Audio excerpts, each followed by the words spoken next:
I'm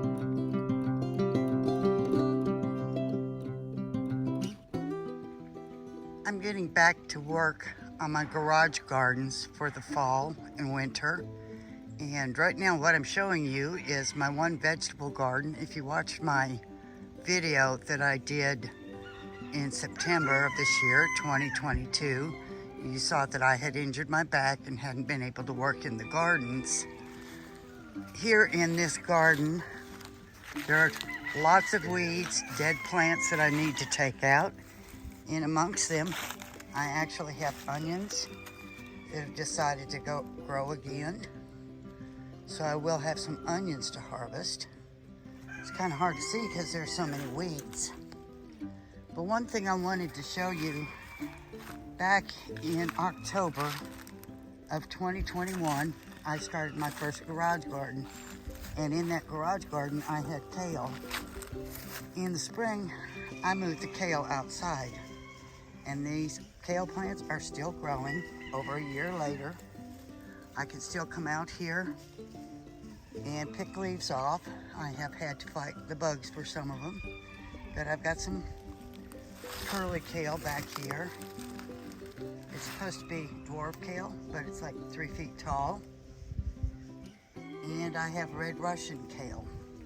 So like when I'm fixing soups or stews, I can come out here and just pick some kale and put in whatever I'm cooking.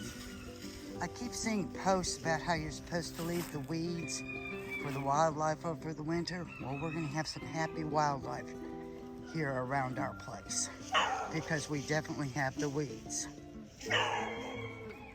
When I came outside, there were no dogs barking. There were no chickens making noise, but when they see their mommy, they have to put in their 2 cents worth. Another thing that I wanted to show you very quickly is the Malabar spinach that I have growing in my greenhouse. I did absolutely nothing this year. It actually came up from last year.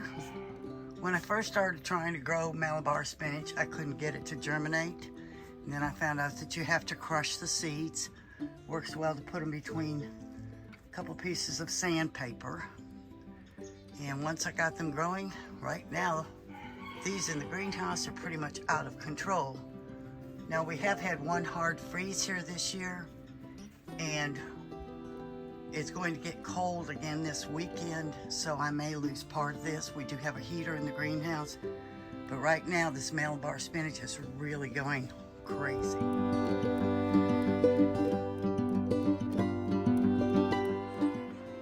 So now on to the real order of business for the day, and that is for my garage garden. Today is November 9th, 2022. My first garage garden was planted October 10th of 2021. I planted these on October the 10th. I have Grand Rapids leaf lettuce. I have arugula. I have red romaine lettuce and crisp head lettuce. What I'm going to be doing today is taking these 4 bins of small lettuce plants, and what I'm going to be doing is moving them over into these bins here that are empty right now so that I can spread out. I actually have a lot more bins that I could use, but still recovering from back surgery, I have to do what I can handle. And right now I feel like 8 bins of lettuce will be enough, and hopefully not more than my back can handle. So what I'm doing here is I'm going to be taking the lettuce out of here, putting plants in here. I'll put 12 to 15 plants in each one of the containers. It's not an exact science. It's just a matter of take them from here and put them in here. once I get them all done, I will be watering everything.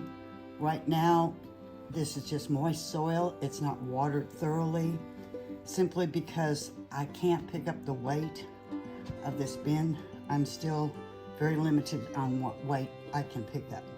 But I just wanted to show you what I do is I'll come over here and I dig out some from this. Now I've used everything from popsicle sticks to plastic spoons, plastic forks. I make a hole in this, stick the roots down in there. These plants are really pretty forgiving as far as moving from one place to another. I'll still be leaving a lot of plants in the original container here. Now see, in this case, I broke that one off, but I have 2 other plants here.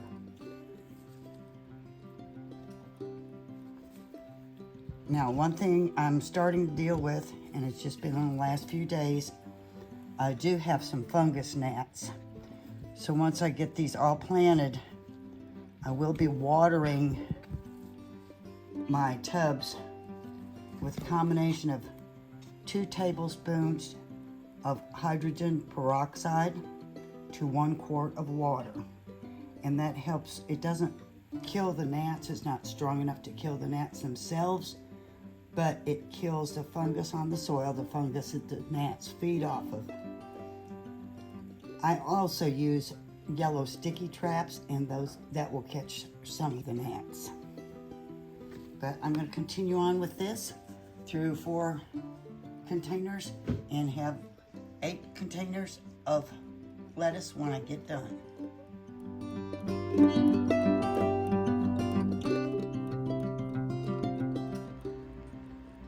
So I've got my lettuces transplanted. I have 2 bins of crisp head. I have 2 bins of red romaine. I have 2 bins of arugula and 2 bins of Grand Rapids leaf lettuce. One thing you'll note is that I really let these grow a bit too long. I just have been busy with PT, trying to get my strength back, trying to become more mobile. Most of them did okay. The Grand Rapids leaf lettuce was a wrestling match, but I had a lot of the plants and I'm sure they will spring back. For right now, I'm just going to leave them under the lights for the day. They have been watered, and I'm not going to pick on them anymore because they've been through stress.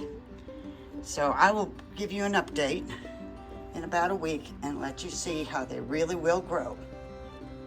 Thank you for watching, and if you've got any questions, please just put them in the comments below. Thanks again.